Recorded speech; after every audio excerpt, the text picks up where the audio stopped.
Mbote na balandinyo surtout ya Adassa Temo TV, soyez tous le bienvenue dans notre émission Les Abakuki Oye les Adassa Oye. Le loto elibino Michou Mbembele yende la chef teneur ya bana nyonso ya Sila Bisalou Bekam la maman des Abakouk pomba ya scène nani azota la film na biso la justice dédiée innocente Michou na lelo na ngina ebisa Babakouk nyonso de partout ke mutu apesi idée ya film wana ezali bobele boye yemoko Michou Mbembele nde mutu a commis film, a pesi idée, il y a film, donc boza la branché. Oh mam satika abana na ete bakoma mam sindenga za bongo aza motema mabe alinga akopesa bana opportunité te bibo yo kango na matoi na bino lelo ke idée botala tangu film ezo sila bo bandoko tala tangu film sili bo bandotala ba esika ba okoma bakomba batu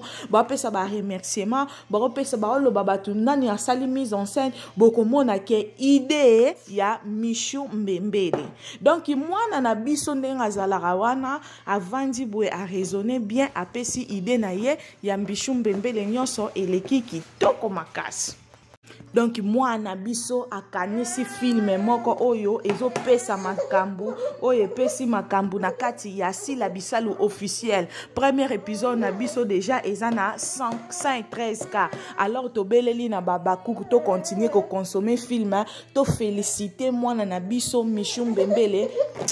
To féliciter moi na biso to pesa ba félicitations ebele pona idée oyo azu ya kokoma série na biso la justice dédiée. Combien de personnes bazo sepela na série o? En tout cas na série o tozo zwa ba conseil ebele lolenge nini basi na biso ba jeune fille na biso ya lelo o bakoki baye kola ndenge nini ya kotambola tala vie ya grâce vie ya kindumba mobali pe kuna zana ye na basi ebele metanga azotala ke grâce ayaka pa na ye ata kokombola pamba o akombolaka te asala ke eloko moko te grâce a perdre libala na ye pona kaka façon na ya kozala façon na ya bandaki au traité Michou los aboyi. Alors to féliciter Michou Mbembele pour na initiative ya film oyo. En tout cas ba félicitations ebele nzamba pambola o kaka ndengo bandi déjà ba idée boye mam sa fongole lionzela na kati ya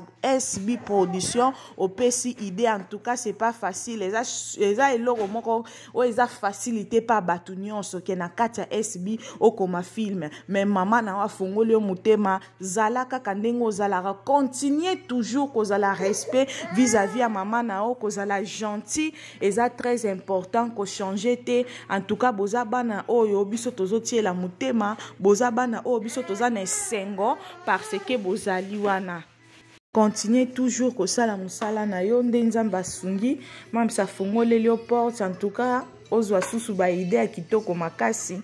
En tout cas série o eza penza conseil mingi tobeleli na Babakouk nyonso na badasa chou nyonso boso taraba pibite na kati ya Adassa Temo TV tolingaka bino ya mingi s'il vous plaît boso te ba pibite toza wana. En tout cas boso te ba pibite eza na ba publicité nde motu esala keto zwa makopa mai to ya lisusu liboso na bino tolingaka bino ya mingi.